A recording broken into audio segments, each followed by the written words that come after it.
Mon mari envoyait presque tout son salaire à sa famille, pendant que mes enfants et moi, on manquait de tout. On portait des vêtements usés. Je comptais chaque euro pour les nourrir. Et lui, en secret, construisait une maison en Afrique. Tout le monde le savait. Sauf moi, sauf mes enfants.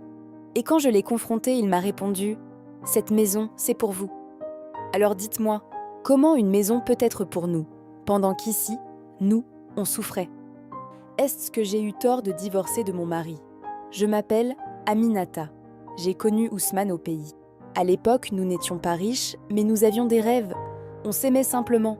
On voulait construire une famille, avancer ensemble, donner une meilleure vie à nos enfants. Ousmane avait toujours de grandes paroles. Il me disait souvent « Un jour, Aminata, tu verras. On aura notre maison. Nos enfants ne manqueront de rien. Je vais travailler dur et toi, tu seras fier de moi. » Et moi, je le croyais.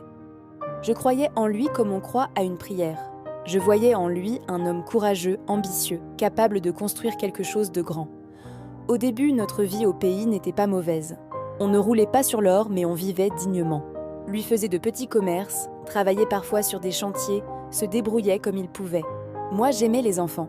Je gardais ceux des voisines, j'aidais parfois dans une petite école privée, je faisais de petits travaux pour mettre un peu d'argent de côté. Petit à petit, on avançait, on payait notre loyer, on mangeait correctement, on aidait un peu nos parents. On arrivait même parfois à économiser. Quand notre premier enfant est né, Ousmane était fier. Il le portait dans ses bras comme un trésor. Il disait à tout le monde « Mon fils ne vivra pas comme moi. Je vais lui donner une vie meilleure. » Et moi, en le regardant, je me disais que j'avais choisi le bonhomme. Puis un jour, il a commencé à parler de partir vivre à l'étranger. Il disait que là-bas, il y avait plus de travail, que même si on souffrait, on pouvait avancer, que nos enfants auraient plus de chance, que notre avenir serait meilleur. Moi, j'avais peur. Peur de quitter ma mère, peur de quitter mon pays, peur de me retrouver loin de tout ce que je connaissais. Mais je croyais à notre couple. Je croyais à notre projet. Alors j'ai accepté, on est parti avec peu de choses. Quelques vêtements, quelques économies et beaucoup d'espoir. Mais très vite, j'ai compris que vivre loin de chez soi n'était pas facile. Le logement était petit, les factures étaient lourdes, les démarches étaient compliquées. Et chaque mois, il fallait compter, calculer, se priver. Ousmane a trouvé du travail dans le bâtiment. Il partait tôt le matin, parfois avant même que le soleil se lève. Il rentrait tard, fatigué, le dos cassé, les vêtements pleins de poussière. Quand je le voyais comme ça, mon cœur avait mal. Je me disais, mon mari se bat pour nous. Moi aussi, je dois me battre. Alors j'ai commencé à chercher du travail. Comme j'aimais les enfants, je me suis tournée vers la petite enfance. Au début, j'ai accepté tout ce qu'on me proposait. Des remplacements, des horaires compliqués, des petits contrats, des journées où je rentrais épuisée. Mais je ne me plaignais pas. Je voulais aider. Je voulais participer. Je voulais qu'on avance ensemble. Pendant des années, notre vie a été une vie de calcul. Je calculais le loyer, l'électricité, les courses, la cantine, les vêtements des enfants, même les petits plaisirs avant de dire oui. Quand Ousmane me disait « ce mois-ci c'est serré », mon salaire n'est pas grand. Je ne discutais pas. Je répondais « d'accord, on va faire attention » et je faisais attention. Je faisais même plus qu'attention. Je me privais, je ne m'achetais presque rien. Quand mes chaussures commençaient à s'abîmer, je disais « ça va encore tenir ». Quand je voyais un manteau qui me plaisait, je regardais le prix, puis je le reposais doucement. Quand une amie me proposait de sortir, je trouvais une excuse. Pas parce que je n'en avais pas envie, mais parce que dans ma tête, je me disais toujours « cet argent peut servir aux enfants ». Je faisais passer mes enfants avant moi. S'ils avaient un besoin de basket, je me débrouillais. S'ils avaient une sortie scolaire, je trouvais l'argent. S'ils voulaient un petit cadeau pour l'Aïd ou pour leur anniversaire, je faisais semblant que tout allait bien. Je voulais qu'ils ne sentent pas notre galère. Parce qu'une mère peut avoir le cœur brisé et sourire devant ses enfants. Une mère peut être fatiguée et se lever quand même. Une mère peut avoir envie de pleurer et dire « ça va mon bébé ». Moi, c'est ce que je faisais. Je pensais qu'Ousmane et moi étions une équipe. Je pensais qu'on souffrait ensemble. Je pensais qu'on économisait ensemble. Je pensais qu'on construisait ensemble. Quand il rentrait du travail, je lui servais à manger. Je lui demandais comment s'était passée sa journée. Je l'encourageais. Je lui disais « un jour cette galère va finir. Les enfants vont grandir. On va acheter quelque chose. On va être tranquille. » Et lui répondait toujours « Inch'Allah ». Mais avec le temps, j'ai commencé à remarquer des choses, de petites choses. Parfois, il recevait des appels du pays et il sortait pour parler. Parfois, quand j'entrais dans la pièce, il baissait la voix. Parfois, il posait son téléphone écran contre la table. Quand je demandais « C'est qui ?», il répondait « C'est la famille ». Et moi, je laissais passer, je ne voulais pas être une femme méfiante. Je ne voulais pas fouiller. Je ne voulais pas accuser sans preuve. On nous apprend souvent qu'une bonne épouse doit être patiente, qu'elle doit faire confiance, qu'elle doit préserver son foyer. Alors j'ai préservé. J'ai préservé même quand je me sentais seule. Même quand je portais presque toute la charge de la maison. Les papiers, les rendez-vous, l'école, les factures, les enfants malades, les courses, le ménage, mon travail. Je portais tout ça en silence. Parce que je croyais qu'on avançait dans la même direction. Mais un jour, tout a basculé. Ce jour-là, je cherchais un document pour une démarche administrative. Ousmane n'était pas à la maison. Il m'avait dit de regarder dans un dossier où il rangeait certains papiers. Je n'étais pas en train de fouiller. Je cherchais seulement le document, mais en ouvrant le dossier, je suis tombée sur des relevés de comptes. Et là, mes yeux ont vu ce que mon cœur n'était pas prêt à recevoir. Des virements réguliers vers l'étranger. Toujours les mêmes montants, toujours les mêmes noms, toujours les mêmes dates, ou presque. Au début, j'ai cru que c'était une erreur. J'ai regardé encore. 1 mois, 2 mois, 3 mois, 6 mois, 1 an, puis plusieurs années. J'ai senti mes mains trembler. Je me suis assise parce que mes jambes ne me tenaient plus. Ce n'était pas un petit billet envoyé de temps en temps. Ce n'était pas une aide exceptionnelle. Ce n'était pas juste une urgence familiale. Non, c'était presque la moitié de son salaire. La moitié, pendant que moi, je comptais les centimes au supermarché. Pendant que je choisissais les produits les moins chers. Pendant que je disais aux enfants « Pas maintenant, on achètera plus tard », pendant que je refusais de m'acheter des vêtements, pendant que je prenais sur moi pour que personne ne manque de rien, lui envoyais presque la moitié de son salaire au pays. Je suis restée là longtemps, les relevés dans les mains. J'avais l'impression que ma vie entière venait de tomber par terre. Je ne lui en voulais pas d'aider sa famille. Qu'on soit clair, moi aussi j'ai une famille, moi aussi j'ai une mère, moi aussi j'ai des gens que j'aime au pays. Moi aussi, quand je peux, j'aide, mais dans un couple, on parle. On se respecte, on se dit la vérité, surtout quand il y a des enfants, surtout quand il y a un loyer, surtout quand l'autre se prive en pensant que vous êtes dans la même galère. Le soir, quand Ousmane est rentré, j'avais préparé à manger comme d'habitude. Les enfants étaient dans leur chambre. Moi, je l'attendais dans le salon. Il a vu mon visage et il a compris que quelque chose n'allait pas. Il m'a demandé « Qu'est-ce qu'il y a ?» Je lui ai montré les relevés. Son regard a changé. Pas comme un homme qui regrette, mais comme un homme contrarié d'avoir été découvert. Il m'a dit « Tu as fouillé dans mes affaires ?» J'ai respiré profondément. Je cherchais un document. « Ousmane, c'est quoi ça ? Depuis combien de temps tu envoies autant d'argent ?» Il a détourné le regard. Je lui ai demandé encore « Depuis combien de temps ?» Et il a fini par répondre « Depuis toujours. Depuis toujours. » Ces 2 mots m'ont détruite. Depuis toujours. Il savait. Depuis toujours, il me laissait croire qu'on n'avait pas assez. Depuis toujours, il regardait mes sacrifices sans rien dire. Depuis toujours, il voyait ma fatigue, mes privations, mes inquiétudes. Et il gardait son secret. Je lui ai demandé « Pourquoi tu ne m'as jamais rien dit ?» Il m'a répondu froidement « C'est ma famille. Je n'ai pas à me justifier. » Cette phrase m'a transpercée. À cet instant, j'ai compris que je n'étais pas sa partenaire. Je n'étais pas son égale. Je n'étais pas la femme avec qui il construisait une vie. J'étais seulement celle qui devait gérer la maison sans poser de questions. Celle qui devait payer, supporter, se taire. Celle qui devait croire ce qu'on lui disait, je lui ai demandé. Et moi ? Je ne suis pas ta famille ? Nos enfants ne sont pas ta famille. Il m'a répondu. Tu exagères ? Tu veux m'empêcher d'aider les miens ? Mais il savait très bien que ce n'était pas ça. Je ne voulais pas l'empêcher d'aider sa famille. Je voulais juste comprendre pourquoi moi, sa femme, je n'avais pas droit à la vérité. Après cette discussion, quelque chose s'est cassé entre nous. Je continuais à faire à manger. Je continuais à m'occuper des enfants. Je continuais à aller travailler.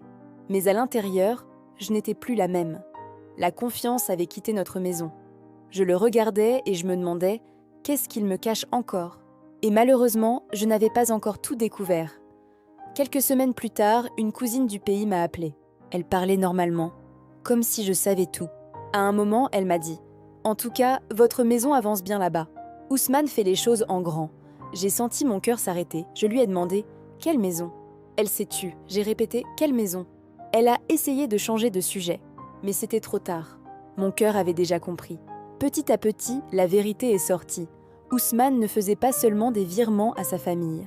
Il construisait une maison au pays, une grande maison, une maison avec plusieurs chambres, une grande cour, Des finitions coûteuses, une maison dont je ne savais rien, une maison construite avec l'argent que je croyais absent de notre foyer. Pendant que je vivais à l'étranger dans un appartement trop petit pour nos enfants, lui construisait ailleurs. Pendant que je m'inquiétais pour les factures, lui envoyait l'argent pour acheter du ciment, des carreaux, des portes et des fenêtres. Et le pire, c'est que tout le monde semblait au courant. Sa mère savait, ses frères savaient, ses cousins savaient, des voisins savaient. Tout le monde savait sauf moi. Moi, sa femme, celle qui partageait son lit, celle qui élevait ses enfants, celle qui portait la maison sur son dos, celle qui avait quitté son pays pour construire une vie avec lui. Quand je l'ai confronté une deuxième fois, il n'a même pas nié. Il a juste dit « Oui, je construis ». Et alors, c'est pour l'avenir, je lui ai demandé « Quel avenir ? Le tien ou le nôtre ?» Il a répondu « Arrête tes histoires. Cette maison, c'est aussi pour toi, j'ai ri. » Mais ce n'était pas un rire de joie. C'était un rire de douleur. Pour moi, une maison dont je n'ai jamais vu les plans. Une maison dont je ne connais même pas l'adresse exacte. Une maison où tout le monde est au courant, sauf moi. Il s'est énervé. Il m'a dit que je voulais contrôler son argent, que j'étais devenue une femme de l'étranger, que j'avais oublié la famille, que l'argent d'un homme lui appartient. Alors je lui ai répondu « Quand tu me demandes de payer les courses parce que tu n'as pas assez, ce n'est plus seulement ton argent. Quand je me prive parce que je crois qu'on est en difficulté, ce n'est plus seulement ton argent. Quand nos enfants manquent de choses pendant que tu construis en secret, ce n'est plus seulement ton argent. C'est une trahison. » À partir de ce jour, notre mariage est devenu froid. Il était là, mais il n'était plus vraiment là. Je faisais à manger, mais je n'avais plus le cœur. Je m'occupais des enfants, mais la nuit, quand tout le monde dormait, je pleurais. Je repensais à toutes les fois où je m'étais oubliée, toutes les fois où j'avais dit non à mes besoins, toutes les fois où j'avais accepté des heures en plus au travail, toutes les fois où j'avais prié pour qu'on tienne jusqu'à la fin du mois. Et pendant tout ce temps, lui savait, il savait qu'il y avait de l'argent.